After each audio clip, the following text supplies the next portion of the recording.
We're coming towards the latter half of the day. Very excited. I'm going to introduce Jason Nielsen with Decrypt, and he is going to bring on a very interesting panel and introduce them all to you soon. So let's give him a round of applause.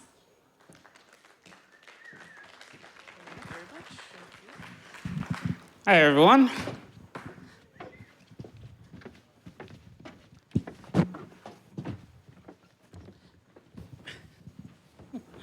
How are you enjoying the ETHDenver so far, everybody? I'm going to go down the line and let you each introduce yourself, and then we'll get into what we're going to talk about. Please, starting on my left. All right, GM, beautiful people of Denver, thank you guys so much for being here today. My name is Evin McMullen. I'm the co-founder and CEO of Billions Network, and we are here on a mission to save the internet in the age of AI. I don't know if I can follow that, but I'll try to meet the energy. My name is Mason Nystrom. I'm an investor at Pantera Capital. That was short and sweet. I like it. Hi, my name is Adam Mosney. Been building communities across different crypto projects for a decade now. Well, thank you so much for joining me today. What we're basically going to talk about is, Ethereum has a long storied history. I don't even know if we can actually count how many projects are actually on it now, but we're in a downturn. The market cratered pretty badly over the last few weeks. So let's try to make it a little bit more optimistic for everybody in the audience. With Ethereum, Bitcoin, the whole market being in a downturn, what do you see as the main reason to still be building on Ethereum today? So I wanna have a little beef with that question here, a little challenge to the framing. I think it's an opportunity for us to discuss here today crypto as in cryptography. An ecosystem built not only on cryptocurrencies, which are a single but very valid use case. And so for me, the reason to be building here is because the technical tools that we leverage at Billions Network, things like client-side proving, zero-knowledge proofs, the ability to represent traits about yourself with revealing your underlying data, the concepts and need for these capabilities long predates the existence of modern blockchains. In fact, that very example, being able to represent traits about yourself, like the fact you're over 21 without revealing your birthday, was originally posited by Harvard professor Larry Lessig in 1997. And we are now just able to do that like literally this year. So, slowly then suddenly, as with the adoption of many technologies and many of our human experiences, I think Ethereum represents the most, verdant, vibrant, feasible place for essential technologies to be cultivated and scaled. And while I appreciate the stress of a single use case wavering in market movements, I think that far from represents the ecosystem and should be far from a deterrent from all of these other amazing ways that we can use cryptography. Well, that's actually an interesting point, because that's something I've been hearing a lot today, is that, even though the conference does appear smaller than in the past, the people who are here really want to be here. The people who really care about Ethereum and blockchain and the technology. And it's not just about number go up, right? It's about actually what are we doing with this thing. And Adam, next, let me have your opinion on where you see us in Ethereum right now. Oh, Adam, sorry. I saw you looking at him, I'm looking at him. I mean, I don't think we're done yet. Like when I kind of got into the crypto space in late 2017, I got in for all the reasons probably most of the folks here did, decentralizing the internet. And I'm sure most of you are still using Apple phones. Most of you still have Pixels. Well, maybe just me. But we're not done yet. And for me, that's why I'm sticking around. I feel like I've been in it this long, and it's important that I finish the job. And I think most of the folks here are kind of eager to finish the job. Are we ready to finish the job? Hell yeah. Thank you. Yeah, I think we're at a time, obviously, in a market downturn, but simultaneously, the growth of blockchains or crypto, if we want to broaden the category, has never been more inevitable.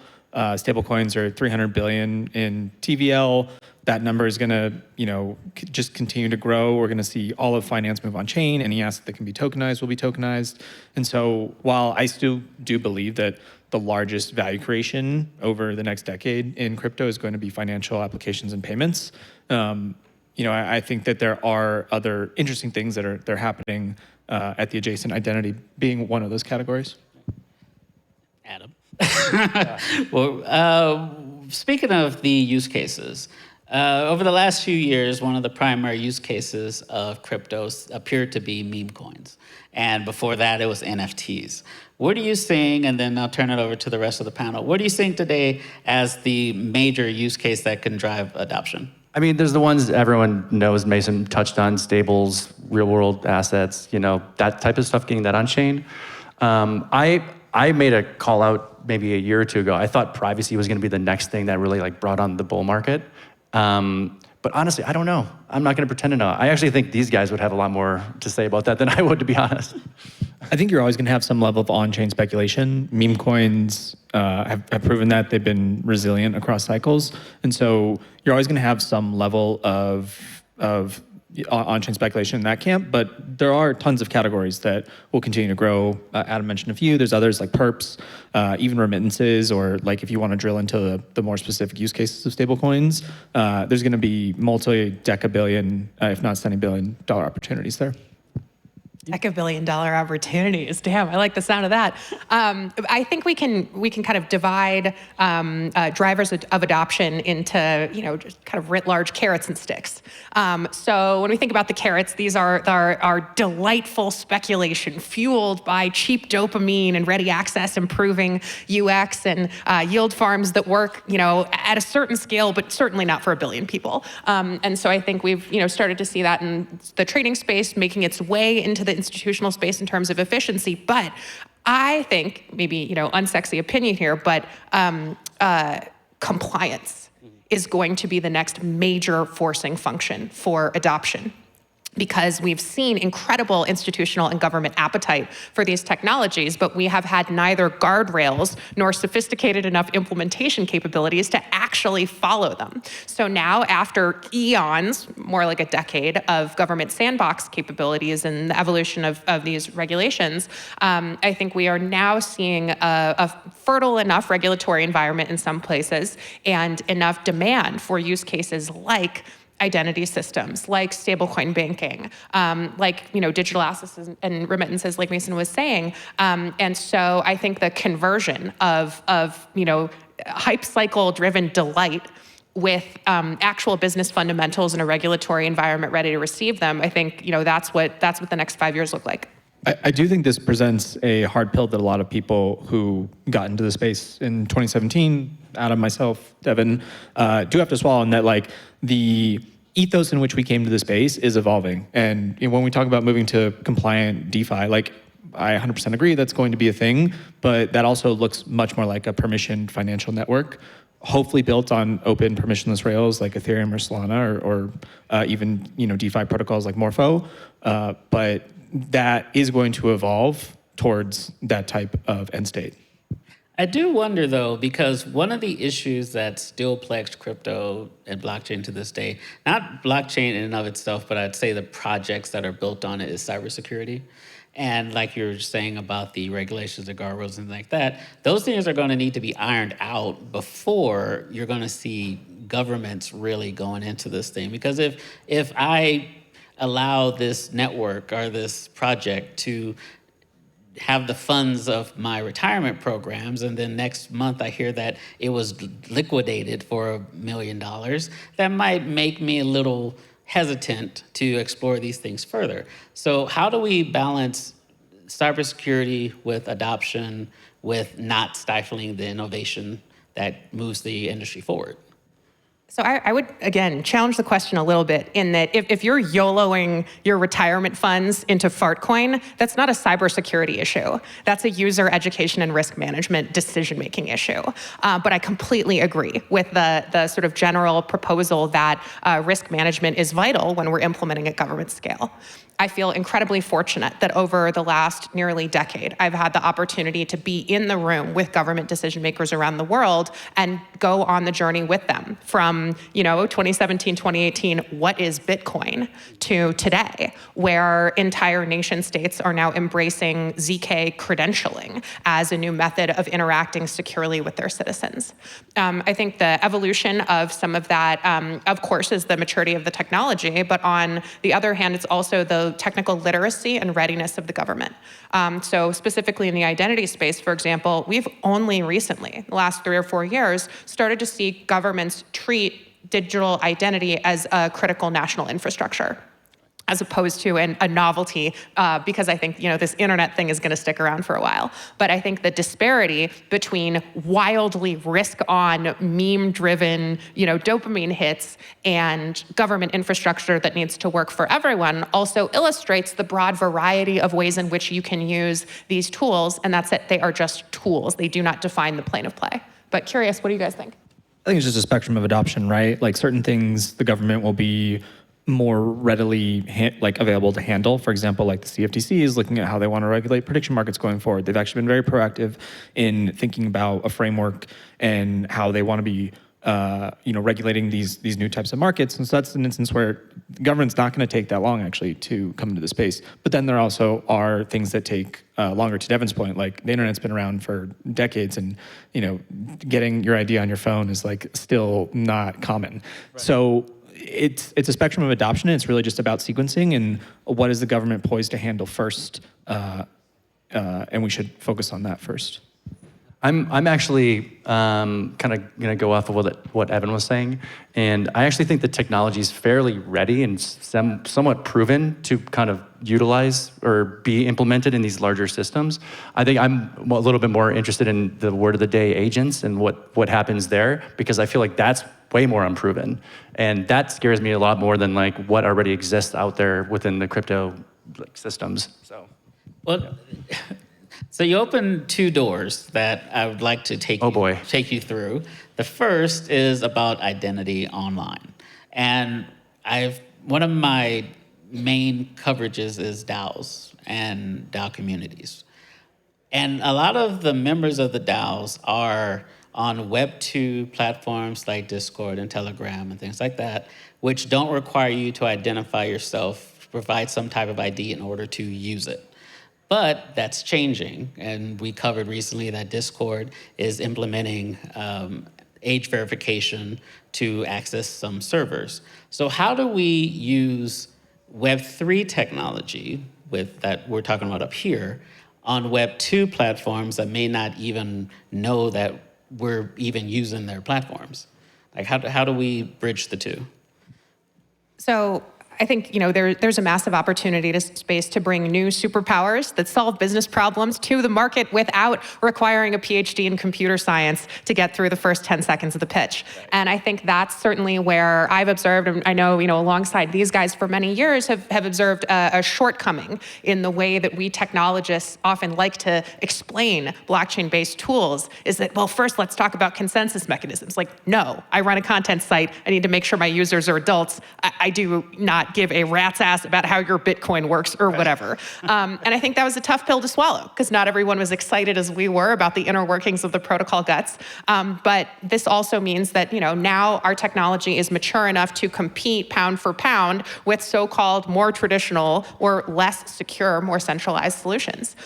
So I think the method of product marketing and product offerings is really the vehicle for delivery here. Are we able to meet enterprises, corporations, small businesses, in a form of product that they are able to readily consume, where the switching cost is not so arduous it defeats the purpose, and the compliance or improved capital distribution or usage of capital that they have is superior to what they had before. And now this may sound like unbelievably elementary, basic business logic, right.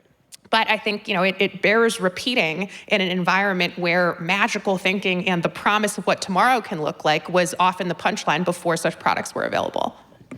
Mason, for you though, with these Web 2 companies, they tend to want as much information about you as possible.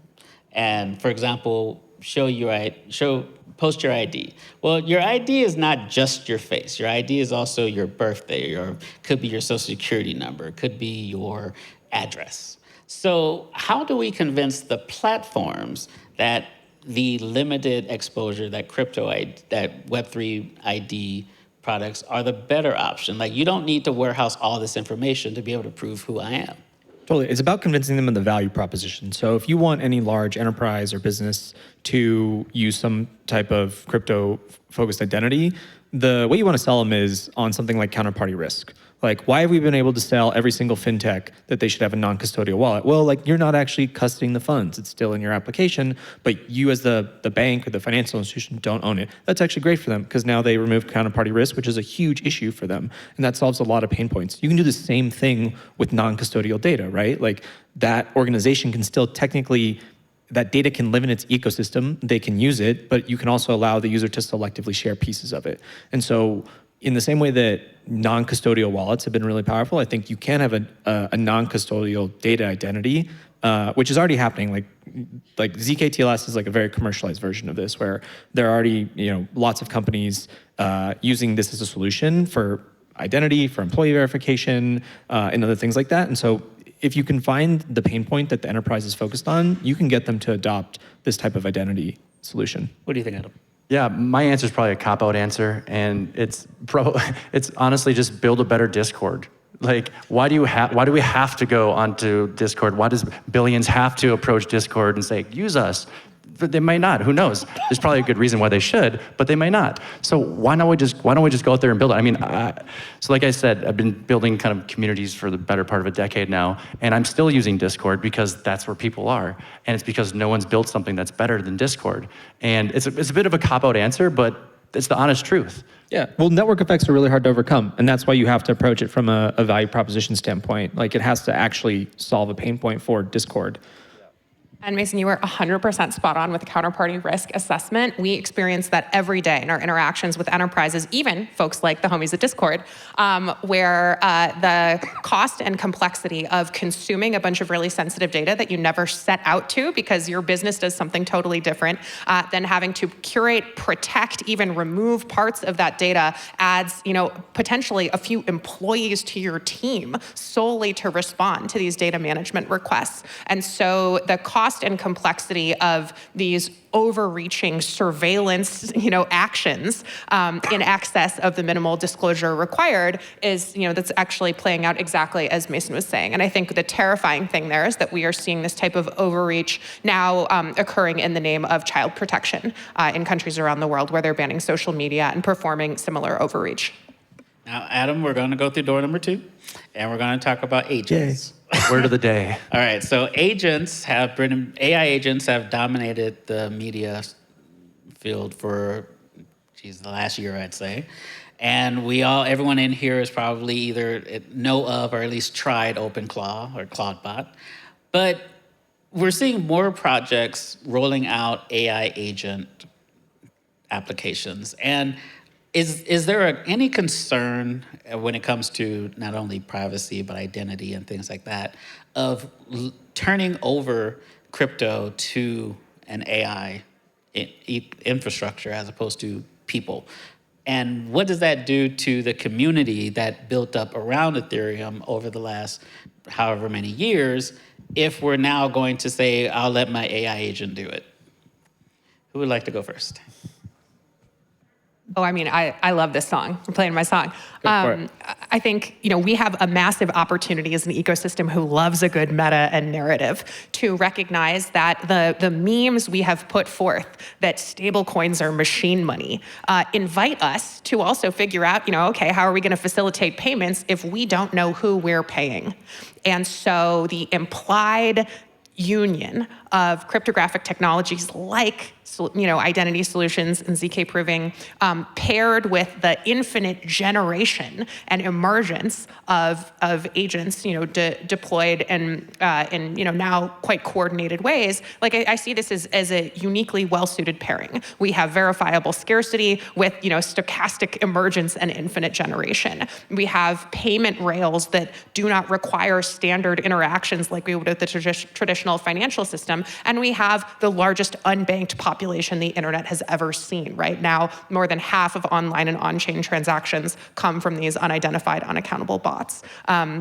And so I think this is a call to action for decentralized infrastructure. I see no more well-suited use case than right now, but it also requires us to, as we were discussing earlier, have a healthy respect for risk and understanding, the fact that we are totally out of our depth to understand what iteration cycles and risk management looks like in this new environment. What do you think, Mason? I think two things are true when it comes to consumers using agents. One is a consumer will happily give an agent free reign of all their data and systems, and we've already seen that happening with Cloudbot in the same way that we've seen that happening with social media data. And so I don't think that is ever going to change. Now, can those agents and systems get better? Yes. And the second thing that is true is that's on a related note is that bots and agents are first-class citizens of blockchains, right? Like they already are today. Most transactions are bot-based, not human-based, and that's only going to continue in the future. And so the question is, how do we build agents that are safer, that are compartmentalized, so they can't just like ruin, your life if they get access to your bank account and hallucinate, but also prioritize those types of interactions with other agents, because that's only going to continue to grow. I think the last point here is businesses, enterprises will care more about the risk concerns when it comes to agents, but that's why I think you'll end up having probably a different set of agent interactions when it's a business-to-business use case versus a consumer use case. Adam? I mean, I don't know how to follow both those things up, but honestly, at the end of the day, I think agents need identity because we didn't know who these agents are talking to each other. And I think, like you said, I don't know if this is the same word, but first-class citizens, I think crypto is built for this. Crypto is built to talk to agents. It's like basically it's all code just talking to code. So I feel like we have a really unique opportunity to kind of like lift up crypto through this agent buzz that's happening right now. So I'm excited to see where it goes. So. All right, well, I think we're wrapping up, and everyone, thank you so much for joining us today for this at ETHDenver. How's everyone enjoying the conference today? Another beautiful day on chain, man. I am grateful to be here, and thank you all for taking time to join us. It's always fun when the tourists leave, so thank you all for being here.